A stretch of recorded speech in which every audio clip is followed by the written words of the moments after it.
Ýylatyň ykdysady problemalaryna resmi derejede boyun almayan Türkmenistanda raýatlaryň ençemesi zähmet migrasiýasyna çykalga hökmünde seredýärler. Türkmenistanlaryň müňleri çysy ýurduň daşynda şol sanda Orsiýada Türkiýe, goňşy Merkezi Aziýa döwletlerine gidip gazanç etmek üçin mümkinçilik gözleýärler. Olaryň ýat ýurtlardaky ýaşaýyş we iş şertleri, gazanç ugrundaky kynçylyklaryndan we Türkmenistandaky durmuşyň derejesinden habar berýär. Daşary ýurtlarda işläp Türkmenistandaky maşgalalaryny eklemäge tinanşýan türkmenistanlylar dürli kynçylyklary bilen ýüzbeýüz bolýarlar. Olaryň ençemesi agyr iş şertlerinde işleýärler we gazanan pulunyň uly bölegini öýlerine uğradýarlar. Daşary ýurda işleme üçin ýurtdan çykman migrantlaryň bir topary berige batyp gidýärler, köpüsi puly prosentli kardalýarlar, soň üzülüşmeli bolýarlar diýip Orsiýetde işleýän türkmenistanly işçi gurrun berdi. Türkmen migrantlary islendik işe razy bolýarlar we adatça agyr işlerde işleýärler, şol sanda guruluşyk jaýlary bejermek, köçe süpürmek ýaly işlerde. Daşary ýurtda işleýänleriň gazancy iş ýerlerine görä üýtgeýär. İşleyenler adından $250-300, gowy istap bilenler $800 öýlerine uğradyp bilýärler. Dip Orsiýetde işleýän ýene bir türkmenistanly gurrun berdi. Emma onuň söýlerine görä düýbünden pul uğradyp bilmeýän migrantlar hem bar, iş tapman köçede ýatýan migrantlara hem duş gelse bolýar. Azatlyk radiosu bilen anonimlik şertinde söhbetdeş bolan bir näçe türkmenistanlynyň gurrun bermegine görä Orsiýetde ýaşamak ören çykda jyly bolup iň esasy zerurluklar üçin gazançyň esli bölegi sarp edilýär. Kwartira iýmiti $150 aýyrmaly bolýar. Ýylleşlerimiz bir kwartirada 30 adam bolup ýaşaýarlar. Her otogda 10 adam bolýar. Olar kwartira diňe ýatmagy barýarlar. Dip türkmen migranty gurrun berdi. Ol guruluşyk jaý bejermek bilen meşgullanýanlaryň iş ýerlerinde ýatyp turýanlygyny hem aýtdy. Kwartiralary remont etmek işleri bilen meşgullanýan migrantlaryň şol ýerde ýaşaýanlary hem bar. Kraskanyň kleýiň ýygy çyýglylyk tozan guruluşykçylaryň saglygyna gaty ziýan ýetirýär diýip ol belledi. Şeýle migrantlaryň kadaly iýmitlenmeýänligi saglygyna ziýan ýetirýän sebepleriň ýene biri bolýar. Olaryň iýmiti esasan anakomiýaly gurak aş, işe gidip uzak gün 12-14 sagat işleýän adamlaryň gelenlerinde nahar bişirmäge ýagdaýlary bolmaýar diýip ýene bir migrant aýdýar. Orsiýetde işleýän ýene bir türkmenistanlynyň söýlerine görä guruluşykda işläp eline aýagyna ziýan ýetirip maýyp bolan käbir işçiler dokumentlary düzüp bolmanlygy sebäpli lukmanlary hem ýüz tutup bilmeýär. Daşary ýurtlarda okuyan studentler hem öz maşgalalaryny goldamaga çalyşýarlar. Orsiýetde bilim alýan türkmenistanly student okuw üçin özüne öýünden iýerilýän puly ýygyna öýüne uğradýanlygyny we özü ýaly başga da tanışlarynyň birnäçesiniň bardygyny Azatlyk radiosyna gurrun berdi. Aýda iýerilýän $250 puly öýe ýygyna uğradýarys. Okuwa hepdede 2-3 gün gatnap, galan wagtymyzy işde geçirýäris. Okuw puluny öýüne ýygyna iýerýänler bar. Dip student aýtdy. Türkmenistan daşary ýurtlaryň käbir ýokary okuw jaýlarynda bilim alýan raýatlary üçin okuw puluny resmi kurs boýunça çalışmak şeýle her aýda resmi kurs boýunça $250 möçberinde puly bank üstü bilen ýurdun daşyna uğratmagy ruhsat berýär. Merkezi bankyň kursy boýunça 3,5 türkmen manady 1 Amerikan dollaryna barabar, gara bazarda $1.20 manat töwereginde bahalanýar. Anonimlik şertinde söhbetdeş bolan studentler öz maşgalalarynyň resmi kurs boýunça çalışyp uğradýan şol puly ýygyna dollarda uğratsalar Türkmenistandaky ýakynlaryna maddi kömek bolýanlygyny gurrun berdiler. Şeýle diýen ýaşlaryň söýlerine görä olaryň özleri soň durmuş zerurlyklary üçin işlemeli bolýarlar we iňňen tygyşytly ýaşaýarlar. Türkmen studentleri okuwlaryndan daşary boş günlerini işläp bir hepdelik iýjek zatlaryny satyn alýarlar. Studentlaryň esasy nahary kartoşka we suw bilen taýýarlanýan gurak aşýaly arzan naharlar şeýdip günde naharlanýarlar diýip Orsiýetde okuyan student aýtdy. Ýene bir student kafede gap çanak ýuwup $10 golay pul gazanýanlygyny gurrun berdi. Supermarkete barymda ilk alýan zadym kartoşka, ol arzan we bir buhanka çörek. Russiýada çörekler ýokumsyz, türkmen çöregi ýaly däl. Et gymmat, towuk etini alýan, nahary günde bişirip bilmeýän, kämahallar aç ýatýan. Dip student aýtdy. Orsiýetde zähmet çeken türkmen migrantlary we okuyan studentler dürli kemsitmeleri hem sede bar bolýarlar. Türkiýede işläp ýören türkmen migrantlary hem iş we durmuş şertleriniň agyrdygyny gurrun berýärler. Gazanan pulumuzy öýe uğratjak bolup, iň arzan harytlary satyn alyp iýäris. Naharlansak bolýar. Günüň dowamında bir sapar gyzgyn nahar iýip bilsek begenýäris. Öýe pul uğratmak üçin iýmiti gysmaly bolýar. Dip Türkiye'de işleyen Türkmen migranty gurrun berdi. Şeýle kynçylyklara garamazdan Türkmenistanlylar ýat ýurtlarda galmagyny dowam etdirýärler we muny öz ýurdundaky ykdysady problemalar hemde çykgynsyzlyk bilen düşündirýärler. Adamlar öýlerine baranda işin ýokdugyny bilip işleýärler. Özlerinin yarawsuzlygyny ispirtli içkiler bilen bejerjek bolýarlar. Türkiýede hem watandaşlarymyz agyr şertlerde işleýärler. Daşary ýurtlarda ölýänleriň sany hem gatkan. Birinin cesedini Türkmenistana uğradıp bolsa, beýlekini ýat ýurtda jaýlamaly bolýarlar. Dip Türkmen migranty gurrun berdi. Onun bellemegine göre Türkiýede hem iş tapmadyklar wagzallarda, metrolarda, köçelerde ýatyp durýarlar. Käbirleriň öýüne gaýtmagy mümkinçiligi bolman öz janyny kast edýänler hem duş gelýär.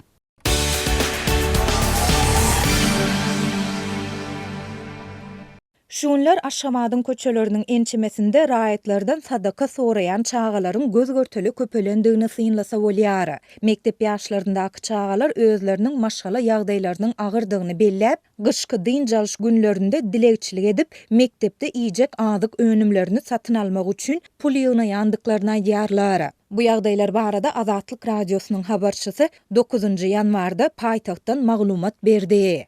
8, 9 we 10 ýaşlaryndaky çağalar ýekelikde ýa-da 2-3 bolup öňünden çykýan piýadalardan we ulagyny ýoluň arasynda saklap duran ulug sürüjülerinden pul soraýarlar. Olar özlerine iýmis satyn aljakdyklaryny aýdyp dilekçilik edýärler. Dip ýagdaýlardan habarly paýtagtly ýaşaýjy anonimlik şertinde aýtdy. Köçelerden geçip barýan ötökçüleriň käbirleri sadaka sorap, dilekçilik edýän çağalaryň ýagdaýyny alada bildirip, olara ejen kakan ýokmy, näme üçin dilekçilik edýärsiňiz diýen ýaly soraglary berýärler. Çağalaryň käbiri eje kakasynyň bardygyny, ýöne olaryň biriniň işleýändigini we alýan aýlygynyň iýjek iýmitlerine hem ýetmeýändigini aýdýarlar. Ötökçüleriň köpüsi ýurdun gidişini, çağalaryň ähli halkyň geljegini gaýgy alada edip, geljege garanky garaýar diýip, bu ýagdaýlara şaýat bolan paýtagtly ýaşaýjy anonimlik şertinde aýtdy. Sadaka soraýan çağalaryň ençemesi gyşky dynjalş günlerinde dilekçilik edip, mektepde iýjek azyk önümlerini satyn almak üçin pul ýygnaýandyklaryny hem aýdýar. Eger adamlardan pul sorap, pul ýygnamasak okuw başlandan soň mektepde aç oturmaly bolýarys. Eger geçip barýan adamlaryň biri bermese beýlekisi 3-4 manat berýär. Şeýlelikde käte günüň dowamında 10-15 manat, käte 20 manat bolýar. Şeýdip mektepde iýjek çöregimiz üçin pul toplaýarys. Dip sadaka sorayan çağalaryň biri habarçymyza gurrun berdi. Häzirki wagtda Türkmenistanyň orta mekteplerinde okuw ýylynyň 2-nji çäregi tamamlanyp, gyşky dynjalş günleri dowam edýär. Ikepde golaý wagt dowam edýän gyşky dynjalş günleri adatça dekabrın 30-ndan ýanwaryň 12-si aralygyny öz içine alýar. Mali ykdysady kynçylyklar başdan geçirýän Türkmenistanda ilat giň ýaýran işsizlik, hyzmatlaryň we haritlaryň ýygyderli gymmatlama bilen yüzeyüz bolýar. Köp Türkmenistanly aýlyklaryň azlygyny, olaryň iýjek azygyna zordan ýetýändigini aýdyp gelýär. Bularyň arasynda güzeran eklenji barha agyrlaşyp, garyplyk bilen yüzeyüz bolýan hojalyklaryň, şol sanda öýsiz adamlaryň, şeýle-de dilekçilik etmäge, zibil dörmäge mejbur bolýan raýatlaryň köpelendigini synlasa bolýar. Türkmenistanda mektep okuwçylarynyň gyşky ýa-da tomuska dynjalş mögsüminde raýatlardan sadaka sorap dilekçilik etmek bilen bagly ýagdaýlar soňky bir näçe ýyl bäri gaýtalanýar. Geçen ýylyň ýanwarynda Lebap welaýatyndaky habarçymyz takminan 4-nji, 5-nji sınıflarda okuyan çağalaryň Türkmenabad şäheriniň bazarlaryndaky alyjylardan pul bermege, azyk satyn alyp bermege ýa-da satyn alan haridyndan bölüp bermege haýyş edýändigini habar beripdi. Türkmen häkimetleri ykdysady kynçylykları we onuň getiren netijelerini, hususan da çağalara ýetirýän täsirlerini boyuna alyp, açaçan mesele gozamaýarlar. Häkimetler ýurtdaky işsizleriň we döwletiň maddi kömegine mätäç maşgalalaryň anyk sanyny hem äşär etmeýärler. Berk döwlet gözegçiligindäki resmi media hem raýatlaryň, şol sanda çağalaryň bagtyar durmuşda ýaşaýandygyny her gün diýen ýaly öňe sürüp, bu ýagdaýlar barada maglumat bermeýär. Muňa gerek resmi metbuat şu günler mektep okuwçylarynyň gyşky din jalşynyň şatlykly geçýändigi, olaryň taryhy ýadygärliklere, muzeýlere, kitapxanalara gedelenç edýändigi barada ýygy makala çap edýär. Şol bir wagtda habarçylarymyz bilen söhbetdeş bolýan okuwçylaryň we olaryň enatalarynyň ençemesi çağalaryň bu gedelençlere gatnaşmaga mejbur edilýändigini we munyň üçin olardan pul ýynalýandygyny aýdyp, bu çäräni häkimetleriň büdjeti doldurmak talalary atlandyryp gelýär.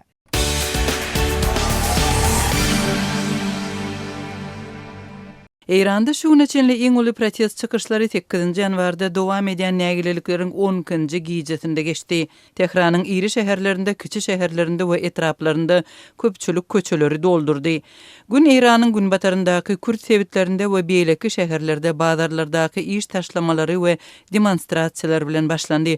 Opozisiýa lideri we öňkü miras düşer Şahzada Riza Pahlavynyň çağırışı bilen gün ýaşandan soň protestler 2022-nji ýyldaky gozgalanlardan bäri iň uly jemgyýetçilik garşylygyna öwrüldi. Çiğ videolarda rehimsiz batyşlar görkezilýär, ýöne protestçiler has batyrgay tehnikalary ulandylar.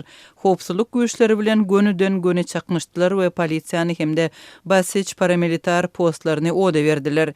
Norwegiýada ýerleşýän Eýranyň adam hukuklary boýunça guramasy 8 ýanwary çenli azyndan 45 protestçiniň öldürilendigini, 2000den gowrak adamyň tutsak edilendigini habar berýär.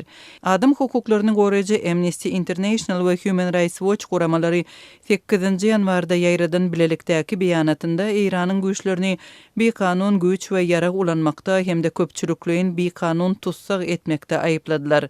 9 ýanwarda anyny günkü juma namazyndan soň İslam Respublikasyny goldaýan mitinglerin geçirilmegine we döwlet metbuatynda giňden beýan edilmegine baş lider Ayetullah Ali Khamenei'niň telewizionyada çykyş etmegine garaşylypdy. Eýranyň ýokary derejeli lideri Ayetullah Ali Khamenei anyny öz tarapdarlaryna gysgaça söz bilen ýüzlendi. Ol adamlary agdybirlige çağırdy. Protestçileriň arasynda Birleşen Ştatlaryň prezidenti Donald Trump'yň göwnüni awlamak isleýän bozgoklaryň hem bardygyny Khamenei belledi. Garanky düşende hökümete garşy protestleriň ýene-de dowam etdirilmegine garaşylýar. 28 dekabrda Tehranyň uly bazarynda başlanan bu protestler çalytlyk bilen güýçlenip onlarça şähere ýaýrady. 8 ýanwaryň akşamyna çenli ýurdun tas äkli künjeginde uly üýşmeleňleriň gyýgyryp ýöriş geçirýänligini görkezýän videolar peýda boldy. Häkimetler ilki bilen tutuş ýurt boýunça internet tizligini peseltdiler. Soňra 8 ýanwarda ýerli wagt bilen akşam saat 10-15'te telefon liniýalaryny hem kestiler. Başda närazylykly çykyşlar, ykdysady nägilelikler sebäpli döräpdi. Soňra doly derejede hökümete garşy protestlere öwrüldi. Sosial mediada giýje paýlaşylan videolar protestleriň hatda Tehranyň Bay Saadat Abad etrafynda hem geçirilendigini görkezdi.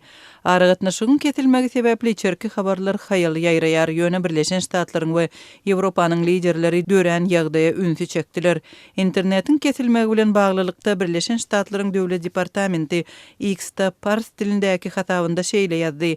İslam Respublikasynyň rejimi Eýran halkynyň sesini öçürmek üçin interneti doly ýapdy. Ýöne diňe bir düýmäni basyp olaryň islegini öldürüp bolmaz diýilip maglumatda edildi. 8 ýanwarda protestçileriň sany ýene-de köpelipdir. Şol sanda Tehrandaky protestçileriň hem sanynyň artanlygy habar berildi. Howpsuzlyk güýçleri bilen bolýan çaknyşyklar ýene-de gaýtalandy. Hökümet binalarynyň otlanýanlygy habar berilýär. Şahyatlar Reuters agentligine Tehranda, Maşhadda we Isfahanda uly protest çykyşlarynyň bolandygyny habar berdiler. Eýrandaky halk protestleri dowam edýärkä howpsuzlyk güýçleri demonstrantlary göni oka tutýar. Adamlar Khamenei'ye ölüm diýip gygyrýarlar.